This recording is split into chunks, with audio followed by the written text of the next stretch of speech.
उड़ीसा में एक स्थान है टोटा गोपीनाथ। कौन से? तो वहाँ के जो पुजारी जी थे वो सेवा करते करते उनकी कमर झुक गई, और जैसी कमर झुकी तो अब वो ठाकुर जी को चंदन लगाते तो माथे की जगह नाक पे लग जाता, आंख पे लग जाता, गाल पे लग जाता, होठ पे लग जाता। दर्शनार्थी बोलते, पुजारी जी देखो गोपीनाथ जी के आंख पे चंदन लगा दिया आपने, गाल पे लगा दिया, मुंह पे लगा दिया। उनको बड़ी पीड़ा होती। मन में सोचने लगे अब एक काम करता हूँ कि मैं एक पुजारी रख लेता हूँ, मुझसे तो सेवा होती नहीं, कमर झुक गई मेरी। पुजारी जी जैसे ही मंदिर में आए और सेवा के लिए प्रस्तुत हुए, एक दिन की सेवा पुजारी जी ने कर दी।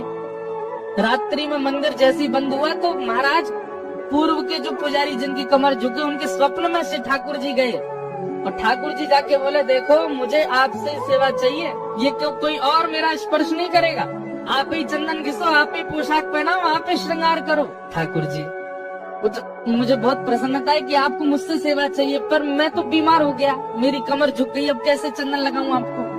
ठाकुर जी बोले हमें नहीं पता, हमें आपसे सेवा चाहिए, कल सुबह पुजारी नहीं आना चाहिए, आप ही आओगे सेवा में।